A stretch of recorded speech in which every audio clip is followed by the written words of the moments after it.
CSK கிட்டேருந்து வந்த big அப்டேட்டுங்க. நாளைக்கு மும்பைக்கு எதிரான போட்டியில் சிஎஸ்கே உடைய பிளேயிங் 11 எப்படி இருக்க போகுது, எந்த மாதிரியான மாற்றங்களோட களமிறங்க போகிறாங்க, இளம் விட்டார் ஆயுஷ் மாத்தியே ரூல் அவுட் ஆனதுக்கப்புறம் அவருக்கு ரீப்ளேஸ்மெண்ட்டாக எந்த பிளேயரை உள்ளே கொண்டு வர போகிறாங்க, தலை தோனி அவர்கள் உள்ளே வர போகிறாரா அப்படின்றத டீட்டெயிலாக நம்ம பார்த்துடலாம். கண்டிப்பாக சிஎஸ்கே உடைய பிளேயிங் 11 நிறைய மாற்றங்கள் இருக்க போகுது.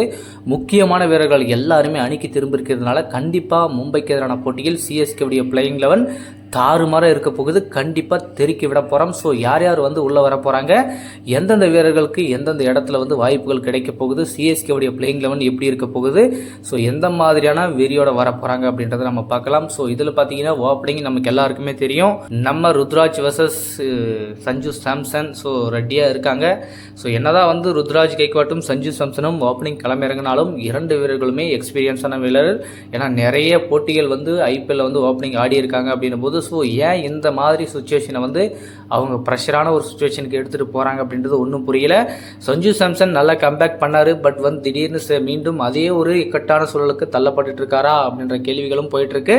சிஎஸ்கேவுடைய பிளேயிங் லெவலில் நல்ல ஓப்பனிங் பேருங்க. ஸோ கண்டிப்பாக இவங்க கிட்டேருந்து இன்னும் நிறைய எக்ஸ்பெக்ட் பண்ணுறோம். பட் அந்த ஒரு விஷயம் இன்னும் கம்ப்ளீட் ஆகாமல் இருக்குதா அப்படின்ற கேள்விகளும் போயிட்டுருக்கு. கண்டிப்பாக இவர்கிட்ட இருந்து நிறைய பர்ஃபார்மன்ஸ் வரணும் அப்படின்றது தான் ரசிகர்கள் எதிர்பார்த்து காத்துட்ருப்பாங்க. ஏன்னா ருத்ராஜ் கைக்வாட் போன சீசனே இன்ஜுரி காரணமாக வெளியே போனார். ஸோ அதனால் அவர்கிட்ட இருந்து இன்னும் பர்ஃபார்மன்ஸ் வரல அப்படின்னு சொல்லிட்டு ரசிகர்கள் இயங்கிட்டு இருக்காங்க. ஸோ கண்டிப்பாக அடுத்து இருக்கக்கூடிய முக்கியமான போட்டிகளில் எல்லாத்துலேயுமே இவருடைய பர்ஃபார்மன்ஸ், இவருடைய பெஸ்ட்டை கொடுக்கணுன்றது தான் ரசிகர்கள் காத்துட்ருக்காங்க. ஸோ என்ன பண்ண போகிறாரு, எந்த மாதிரியான கம்பேக்கோட வர போகிறாரு அப்படின்றது நம்ம பார்க்கணும். சஞ்சு சாம்சனும் ஒரு பக்கம் 200 ரன் அடிச்சு வச்சிருக்காரு இந்த சீசனில். ஸ்டார்டிங்கில் 3 மேட்ச் ஸ்ட்ரகிள் ஆடிட்டு இருந்தார்.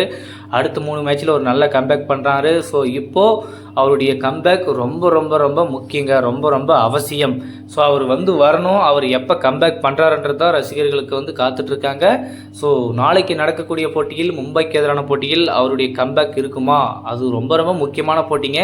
அதில் யார் ஜெயிக்கிறாங்களோ அவங்க அடுத்த கட்டத்துக்கு போகிறதுக்கான ஒரு வாய்ப்பை கிரியேட் பண்ணுவாங்க. சிஎஸ்கேனி அந்த ஒரு விஷயத்தை கிரியேட் பண்ணுறாங்களா அப்படின்றத நம்ம பார்ப்போம். ஸோ 1 டவுன் பொசிஷனில் பார்த்தோம்னா நம்ம ஆயுஷ் மாத்தியே விளையாடிட்டு இருந்த இடத்துல நாம் ஒரு முக்கியமான அதிரடி ஹிட்டரை கொண்டு வந்திருக்கோம். யாருன்னு பார்த்தீங்கன்னா நம்ம ஊர்வில் பட்டேல். சிஎஸ்கேனிக்கு ரொம்ப ரொம்ப முக்கியமான கீ பிளேயர், ரொம்ப ரொம்ப அக்ரெசிவான பிளேயர், ரொம்ப ரொம்ப ஹிட்டிங் எபிலிட்டி இருக்கக்கூடிய ஒரு தரமான குவாலிட்டியான பிளேயர். டொமஸ்டிக்கில் சும்மா வெளுத்து வாங்கிட்டு இருக்கிற ஒரு குவாலிட்டியான பிளேயரை தாங்க நம்ம எடுத்துகிட்டு வந்திருக்கோம். இவனை யாடா இவ்வளோ நாள் வெளியே உட்கார வச்சிங்க. ஸோ கண்டிப்பாக அதெல்லாம் ஏற்றுக்கவே முடியாது. என்னை பொறுத்த வரைக்கும் நாளாக இருந்து தான் டேரெக்டாக அவரை பிளேயிங் லெவலில் கொண்டு வந்திருப்போம். அவ்வளோ ஒரு திறமையான வீரரை வெளியே உட்கார வச்சு வந்திருக்கோம். இவ்வளோ நாளாக அது ஏற்றுக்கவே முடியாத விஷயம். சிஎஸ்கே மேனேஜ்மெண்ட் என்ன நினச்சிட்டு இருக்காங்க, என்ன பண்ணிட்டு இருக்காங்க, அந்த பேட்டிங்கில் ஒரு ஸ்ட்ரகிள் இருக்குது அப்படின்னா ஸோ அதை உடனடியாக ஃபுல்ஃபில் பண்ணணும். அந்த ஓட்டையை அடிக்கணுன்ற ஒரு எண்ணமே இல்லாமல் அவனுங்களுக்கே போகிறானுங்க. யாருமே இல்லாத மாதிரியும் இவங்க தான் இருக்காங்க, இவங்களை தவிர வேறு யாரும் இல்லை அப்படின்ற மாதிரி நினச்சிக்கிட்டு இவங்களுக்கே மாற்றி மாற்றி மாற்றி கும்பிடு போட்டுட்ருக்காங்க. ஸோ அப்படி இருக்கும்போது இப்போ ஒரு சான்ஸ் அவருக்கு கிடைச்சிருக்கு. கண்டிப்பாக இந்த சான்ஸை பயன்படுத்தி நான் யாருன்றதை ப்ரூவ் பண்ணுற வேண்டிய நேரம் வந்துருச்சு. ஊர்வில் பட்டியலுக்கு கண்டிப்பாக ஒரு நல்ல இன்டென்ட்டை காட்டுவார்ன்ற நம்பிக்கை இருக்குது.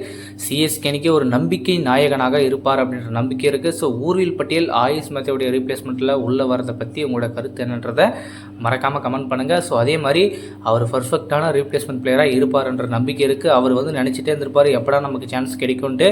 பட் அவர் நினச்ச மாதிரி இப்போ அவருக்கு ஒரு வாய்ப்பு கிடைச்சிருக்கு, ஆப்பர்ச்சுனிட்டி வந்திருக்கு. போன சீசனே ரீப்ளேஸ்மெண்ட் பிளேயராக தான் உள்ளே வந்தார். ஸோ இப்பயும் அவருக்கு ரீப்ளேஸ்மெண்ட் பிளேயராக தான் வந்திருக்காரு. அப்படின் போது ஸோ ஒரு ஆப்ஷன் அவருக்கு ஒன்லி ஒன் ஆப்ஷனாக இருக்கணுங்க. ஸோ அந்த ஒரு விஷயத்தை அவர் கிரியேட் பண்ணால் மட்டும்தான் அடுத்த சீசனுக்கு ஒரு பெஸ்ட்டான இன்னிங்ஸாக இருக்கும். அடுத்து டெவால் பிரவிஸ் நாம் எதிர்பார்த்தோம் அவர்கிட்ட நல்ல பர்ஃபார்மன்ஸ் இருக்குன்ட்டு. போன மேட்ச் மட்டும் அவர் ஆடி கொடுத்துருந்தாருன்னா சிஎஸ்கேனி ஒரு இமாலய வெற்றி பெற்றிருப்பாங்க. பட் இருந்தாலுமே அவருடைய அந்த ஒஸ்டான பர்ஃபார்மன்ஸ் சிஎஸ்கேனிக்கு மிகப்பெரிய ஒரு இழப்பை தேடி கொடுத்துருச்சு அப்படின்னு கூட சொல்லலாம். மேபி அவர் கொஞ்சம் வெயிட் பண்ணி ஆடி இருந்தார்னா சிஎஸ்கேனி சூப்பராக வின் பண்ணியிருப்பாங்க. எஸ்ஆர்எச் அணியை போட்டெலாம் கட்டியிருக்கலாம். அந்த ஒரு விஷயத்தை தவறு பண்ணிட்டாரு. ஸோ எந்த இடத்துல நம்ம பொறுமையாக விளையாடணும், எப்படி ரெஸ்பான்சிபிலிட்டியாக கேமை எடுத்துகிட்டு போகணுன்ற ஒரு எண்ணம் எல்லா இளம் வீரர்களுக்கும் அந்த சுச்சுவேஷனில் இருக்கணும். பட் அந்த ஒரு விஷயம் டெவால் பிரவிஸ்க்கு அப்போ இல்லாமல் போனது சிஎஸ்கேனின் தோல்விக்கு ஒரு முக்கியமான காரணமாக அமைஞ்சிருச்சு அப்படின்னு கூட சொல்லலாம். ஸோ கடைசியில் ஜெயிச்சிருக்கலாம். மேபி அவர் கடைசி வரைக்கும் இருந்திருந்தாருன்னா கண்டிப்பாக மேட்ச் ஃபினிஷ் பண்ணியிருக்கலாம். அவர் இல்லாதது மிகப்பெரிய ஒரு இழப்புன்றது நம்ம எல்லாரும் மேட்ச்லேயும் நம்ம பார்த்தோம். ஸோ அடுத்து சர்ப்ரஸ் கானை என்ன ரோல் யூஸ் பண்ணுறாங்கன்னு ஒன்றும் புரியல. ஏன்னா அவர் மிடில் ஆர்டரில் ரொம்ப சொதப்புன்னு சொதப்பிட்டு இருக்காரு. ஸோ அப்படி இருக்கும்போது மீண்டும் இவருக்கு ஒரு ஆப்ஷன் கொடுக்கலாமா அப்படின்ற கேள்விகளும் போயிட்டுருக்கு. என்னை பொறுத்த வரைக்கும் அவரை ஓப்பனிங் ஆட வச்சா பெஸ்ட்டாக இருக்கும், ஒன் டவுன் ஆட வச்சா பெஸ்ட்டாக இருக்கும், இல்லைனா கடைசி ஒரு 3-4 ஓவரை வந்து ஃபினிஷிங்கில் ஆட வச்சா செம்மையாக இருக்கும். ஆனால் இந்த மிடில் வந்து கண்டிப்பாக அவரால் யூட்டிலைஸ் பண்ண முடியலன்றதை அவர் கிளியராக இன்டிமேட் பண்ணிகிட்ருக்காரு.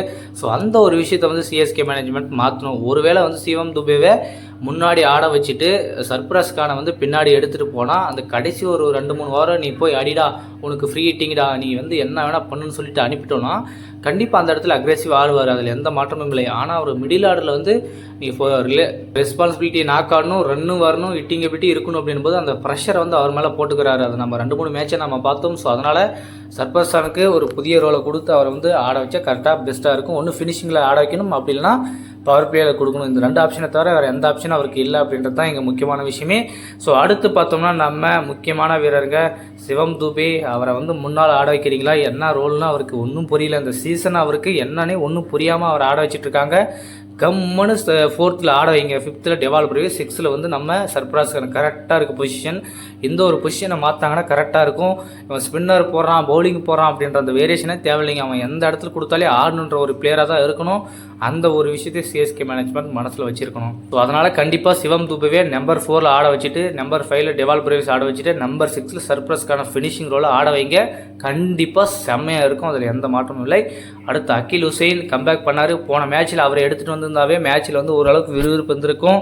சிஎஸ்கே பண்ண தவறு அபிஷேக் சர்மா ஒருத்தனுக்காக டோட்டல் டிஃப்ரெண்ட்டான பிளேயிங் லெவனை சேஞ்ச் பண்ணி டோட்டலே நம்மக்கிட்ட இருந்த மேட்ச் வந்து கையில் விட்டுட்டார் நம்ம ருத்ராஜ் கைக்வாட். கண்டிப்பாக இதை வந்து ஏற்றுக்கவே முடியாதுங்க. அகில் ஹுசைன் இருந்திருந்தாருன்னா கண்டிப்பாக மேபி விக்கெட் எடுத்துருக்கான வாய்ப்புகள் இருந்திருக்கும். அந்த ஒரு விஷயத்தை பண்ணது தவறான விஷயம், தவறான பிளேயிங் லெவன், தவறான பிளானிங்னு கூட சொல்லலாம். ஸோ அடுத்து பார்த்தீங்கன்னா ஓவர்டன் நல்லா கம்பேக்குங்க, சூப்பராக போட்டாருங்க போன மேட்ச்சு. எஸ்ஆர்ஹெச்சுக்கு எதிரான போட்டியில் அவர் கம்பேக் பண்ணது செம்ம சூப்பர். அவர் வந்து அந்த குரூசியலான விக்கெட் எடுத்து தான் மேட்சுக்குள்ளே வந்ததுக்கான முக்கியமான காரணமே. மேபி பேட்டிங்லேயும் சப்போர்ட் பண்ணியிருந்தால் சிஎஸ்கேனே வின் பண்ணியிருப்பாங்க. ஸோ நம்ம ஒன்றும் பண்ண முடியாது. அனுசுல் காம்போஜ் வெரி வெரி முக்கியமான கீ பவுலர் சிஎஸ்கேனிக்கு, செம்மையாக போட்டுட்ருக்காரு.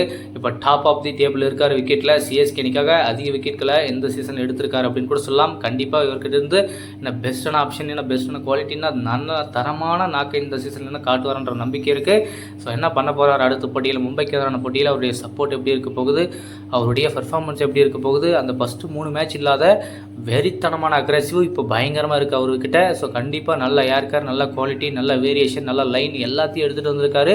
ஆங்கிளை மாற்றுறாரு, இதை மாற்றுறாரு, எல்லாத்தையுமே மாற்றி இப்போ டிஃப்ரெண்ட்டான ஒரு இதை வந்து கொண்டு வந்திருக்காரு ஸ்கில்லை. ஸோ இது ரொம்ப சூப்பராக இருக்குது.